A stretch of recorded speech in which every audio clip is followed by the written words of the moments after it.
Hello, this is the luckiest maths teacher in the world.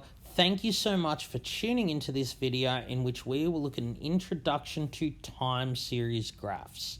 So time series graphs, like scatter plots, involve bivariate data. So that means two variables. You have one variable along the y-axis and one along the x-axis.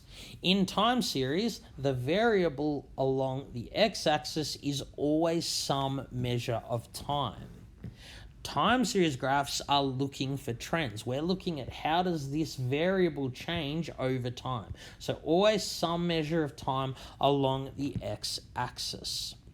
So what they look like, they just have a whole heap of points joined by lines. Each point is like an observation. We're measuring something, looking at something at discrete time intervals. So in this first graph here, I just did one that's someone's height over time. The purpose of this graph would be to see how their height changed over time. So let's say this person was born in 2007. I don't know how big babies are, but let's say they're about 40 centimeters, and then they grew quite quickly in the first 4 years. The growth kind of slowed down a bit when they were age 4 to 12, and then they had another growth spurt after 12. So this allows us to see a trend. The steeper line means faster growth. So as I said, we can see that growth occurred quickly, slowed down a bit, and then sped up again. So the trend here is basically linear. The data kind of lies in a straight line. It's not perfectly in a straight line. If the data lied in a straight line, it means you are growing by the same amount every single year. But this one is close to being linear. We can also look at the overall trend.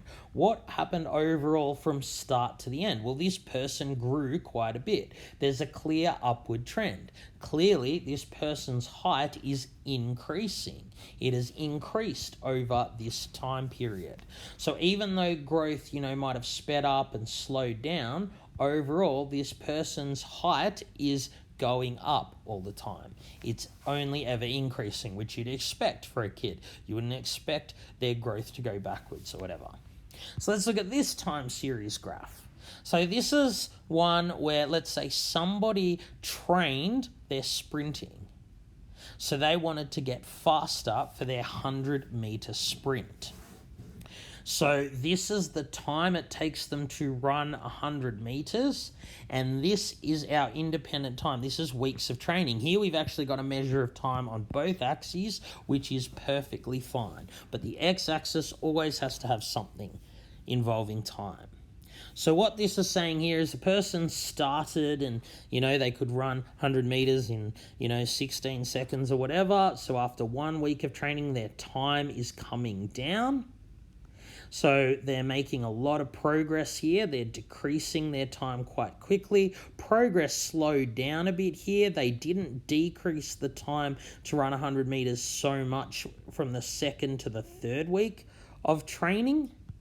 Then the time actually went up, and that happens sometimes when you do exercise, whether it's lifting at the gym or running or whatever. You have a lot of progress, and sometimes 1 week you won't be as good as you were last week. Who knows what happened in this week?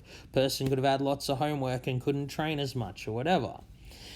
So what's happened is there's a downward trend, then we've gone backwards a bit, and then this person's decreased their time again and gone backwards a bit, okay? So let's analyze what's happening here. So once again, steeper means faster results. The steeper the line, the more quickly the time to run 100 meters is changing. So this person made most progress up here in their first 1 or 2 weeks of training. Then progress slowed down a bit. And that is what you'd expect to happen. If you were going to the gym or learning to do something new, whatever, lots of progress early on and then progress slows down. So this is not a linear trend. It sort of goes down and up and down and up. It's more like a curve. So it's not really linear relationship here. So there is still, however, a general downward trend. So even though this person was decreasing their time and then it went up a bit, down a bit, went up a bit again, there is a general trend that their time to run 100 meters is going down. It's generally going down. It's a lot less here than it was at the start.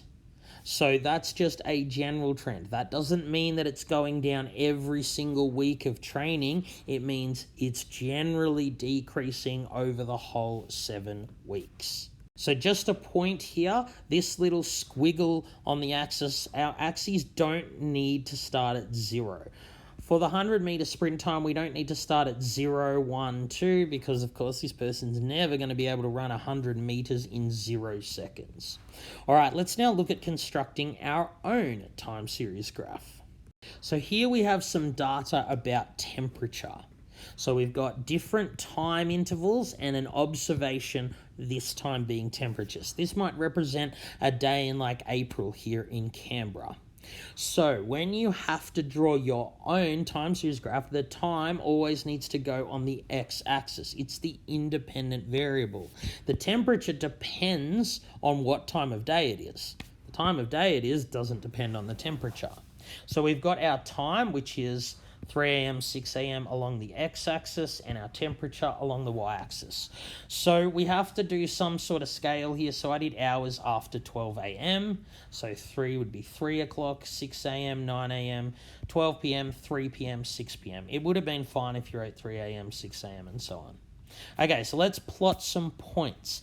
Each of these observations is a point. So at 3 a.m., the temperature was 6. So 3 hours after midnight, the temperature was 6 degrees. And then at 6 a.m., the temperature was only 3 degrees. And then so on for each of the other points. So for time series graph, we always join the points with straight lines, which will help us analyze the trend. Okay, so we can see clearly what's happening here in the time series graph. The temperature was decreasing here in the morning, and then it increased during the day. It reached a peak. We don't know exactly when the peak was because we don't have data between 12 and 3 or whatever, but it reached a peak sometime and then it came down after 3 p.m. So we can see that this isn't really a linear trend. It's more of a curve trend because it's going down and up and down, so on. But we can see the general trend is exactly what I just said. The general trend is that temperature goes down in the morning, up during the day, and then it goes down again at evening. So the time series graph here is just to help us visualize. It's just to help us see how something changed over time. In this case, how temperature changed over time. All right, thank you so much for tuning into this video. This has been the luckiest maths teacher in the world. Have a great day.